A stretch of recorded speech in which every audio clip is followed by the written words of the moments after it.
আজকে অতি দুঃখের সাথে আপনাদের সাথে কিছু কথা শেয়ার করব। আমার সামনে দেখতেছেন 2 প্যাকেট খাবার। আমি সবসময় প্রতিবন্ধীদেরকে খাবার দিই।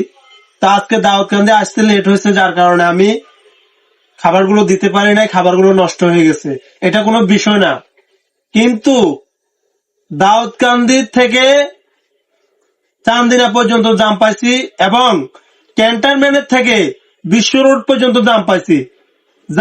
ভালো কথা, গাড়ি তো একটু হাঁটার কথা ছিল, কিন্তু গাড়ি হাঁটেও নাই। 4 ঘন্টা জাম ঠেলে আসছি। আজকে 2 দিন ধরে 4 ঘন্টা 5 ঘন্টা ক্যান্টনমেন্ট থেকে বিশ্বরোড লাগি জাম ঠেলতেছি। তো আজকে দুঃখের সাথে বলতেছি, কিছুদিন আগে ওনারা ক্যান্টনমেন্ট কাজ করছে, কিন্তু এখন আবার ভাঙতেছে রাস্তা। তো ভাঙার কারণে, যার কারণে আপনার জাম বাজে আছে। অনেক ড্রাইভাররা কষ্ট করতেছে, যাত্রীরা কষ্ট করতেছে, এবং একটা বাচ্চা মারা গেছে অ্যাম্বুলেন্সের ভিতরে। তো অ্যাম্বুলেন্স যখন উল্টা ঘুরাইতেছে, তো আমি বলতেছি আপনি উল্টা কেন আসতেছেন? উনি আমাকে বলতেছে, ভাইয়া আমার যে রুগী ছিল, রুগীটা এই দুনিয়ার মায়া ছেড়ে চলে গেছে। বাচ্চার বয়স 8 মাস। বাচ্চার শ্বাসকষ্ট ছিল, অক্সিজেন গাড়ির ভিতরে শেষ হওয়ার কারণে বাচ্চাটা মারা গেছে। তো এই যে রাস্তার কারণে আজকে এত মানুষ কষ্ট করতেছে। মানুষ তো গাড়ি করে ভাই অনেকে ঘুরতে যায়, ঠিক আছে, কিন্তু অনেকে আছে এয়ারপোর্ট যাইতেছে, অনেকে আছে ডাক্তার দেখাইতে যাইতেছে, অনেকে যাইতেছে বিজনেস আছে তাদের, যে কোনো ঢাকা শহরে বিজনেসের মালামাল গুলো গ্রামে নিয়ে তারা বিক্রি করবে। এই যে টাইম মেনটেন করতে পারে না।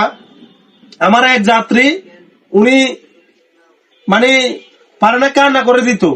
মানে ওনার এয়ারপোর্টে আসে, ওনার ফ্লাইট মিস হয়ে যাবে, উনি পারে না, কান্না করে দিত। তা আমি বলি, আজকের ভিডিওটা সবাই বেশি বেশি শেয়ার করবেন, যেন প্রত্যেকটা মানুষ জানতে পারে যে ক্যান্টনমেন্ট জাম থাকে, জাম পড়ে থাকে সবসময়। আপনারা যারা এয়ারপোর্টে আসবেন, ফ্লাইট আপনাদের আছে, এবং অনেকের রুগী দেখা, মানে রুগী ডাক্তারকে দেখাবেন, তারা অ্যাডভান্স চলে আসবেন। কথা বলছেন, ঢাকা শহরে থাকার জায়গার অভাব নাই, অ্যাডভান্স চলে আসবেন। অনেকে আছে আপনার এয়ারপোর্টে আসে, তাদের ফ্লাইট তারা টাইম ফলো করে আসে। তো রাস্তাঘাটে এত পরিমাণ জাম, ক্যান্টনমেন্ট 4 ঘন্টা জামে পাইছি, এবং আপনার চান্দিনা পাইছি, মাদায়া পাইছি, দাউদকান্দি পাইছি, এবং আপনার মুরগাপাড়া পাইছি, সরিয়াগ্রা পাইছি। মানে কি করতাম, সব জায়গায় জাম। তা আমি বলি, আজকের ভিডিওটা সবাই একটু শেয়ার করবেন। আসসালামু আলাইকুম।